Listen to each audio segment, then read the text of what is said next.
বর্তমান সময়ে ইরানের সাথে ইসরায়েল ও আমেরিকার যুদ্ধটা না হইলে আমরা আসলে কখনোই বুঝতে পারতাম না যে বাংলাদেশে এত পরিমাণে ইহুদি আছে। আর তার থেকে বড় দুঃখের কথা হইতেছে, বাংলাদেশে যে ইহুদিরা আছে এরা মুসলমানদের ভেষ ধরে আছে, মুসলমানদের রূপ নিয়ে আছে।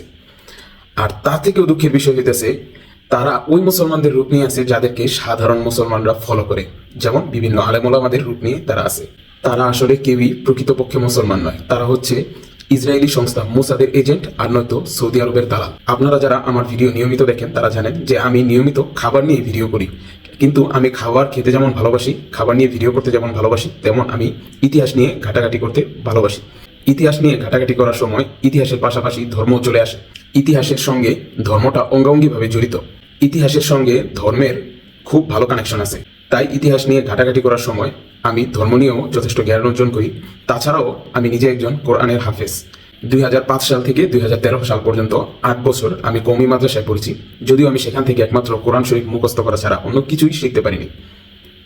আর কওমি মাদ্রাসায় কিন্তু কোরআন শরীফ অর্থ সহকারে পড়ানো হতো না আমাদের সেই সময়টায়। এখন পড়ানো হয় কিনা তা আমি জানি না। যাই হোক, এখন মূল কথায় আসি। একজন প্রকৃত মুসলমান কখনোই অন্যায়ের পক্ষে কথা বলতে পারে না।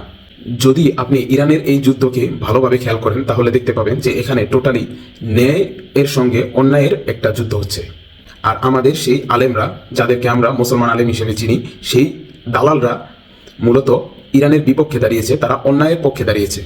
আর এখানেই লুকিয়ে আছে তাদের স্বার্থ। তারা নিজেদের পক্ষে এইরকম যুক্তি ব্যবহার করবে যে ইরান মূলত নিরপরাধ, সৌদি আরব, আরব আমিরাত আরো কিছু দেশের উপরে আক্রমণ করেছে, তাই তারা কাফির। কিন্তু ইরান যাদের উপরে আক্রমণ করেছে তারা কেউই নিরপরাধ না।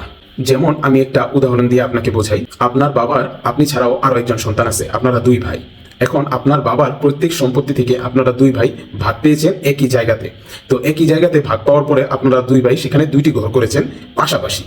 আর ধরে নেন যে আমি আপনার শত্রু, আমি আস্তানা গেড়েছি আপনার ভাইয়ের ঘরে, যেখান থেকে আপনার ঘর খুবই কাছে। তো সেখান থেকে আমি আপনার ও আপনার পরিবারের উপরে প্রতিনিয়ত হামলা করে যাচ্ছি। তখন আপনি কি করবেন? আপনি প্রাথমিক পর্যায়ে আপনার ভাইকে বলবেন যে ভাই, তোমার ঘর থেকে প্রতিনিয়ত আমাকে আমার শত্রুরা আক্রমণ করতেছে। কিন্তু যখন আপনার ভাই আপনার প্রতি সংবেদনশীলতা না দেখিয়ে আপনার শত্রুকে সাহায্য করবে আপনার উপর আক্রমণ করার জন্য, তখন আপনার বাধ্য হয়ে আত্মরক্ষার পথ বেছে নিতেই হবে। আর সেই আত্মরক্ষা করতে গিয়ে যদি আপনার ভাইয়ের ঘরের উপরে আক্রমণ করা হয় তাহলে কি সেটা অপরাধ? সেটা আসলে কোনোদিনই অপরাধ না। আমাদের নবীজিও আত্মরক্ষার ক্ষেত্রে যুদ্ধ করেছেন এবং কাফেরদেরকে সেই যুদ্ধে পরাস্ত করেছেন। সৌদি আরব, আরব আমিরাত, কাতার, কুয়েত, বাহরাইন এবং জর্ডান, এই দেশগুলো সরাসরি ইহুদি ও খ্রিস্টানদেরকে শক্তি জুগিয়ে আসতেছে যুগের পর যুগ ধরে। তারা ইহুদি খ্রিস্টানদেরকে অর্থের যোগান দিচ্ছে আর তাদেরকে শক্তিশালী করে তুলছে।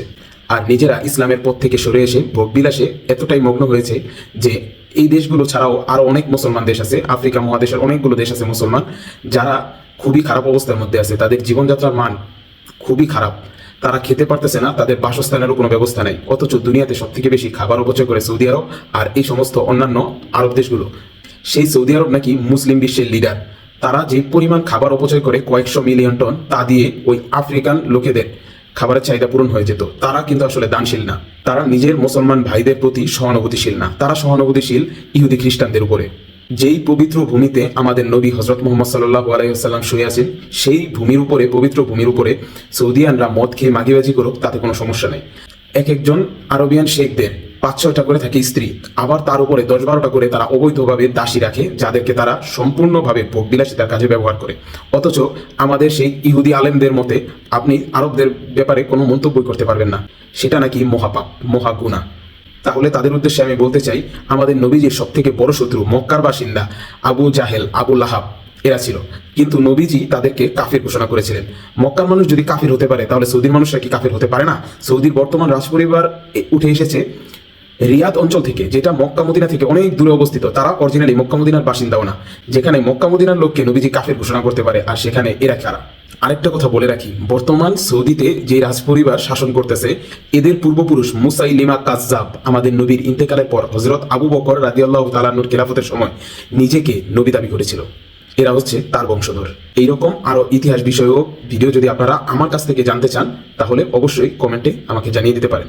আমি আমার মাদ্রাসায় পড়া অভিজ্ঞতা, ইতিহাস এবং আমার পার্সোনাল অপিনিয়ন থেকে আপনাদেরকে ইতিহাস ও ধর্ম সম্বন্ধে আপনাদেরকে অবগত করতে পারবো।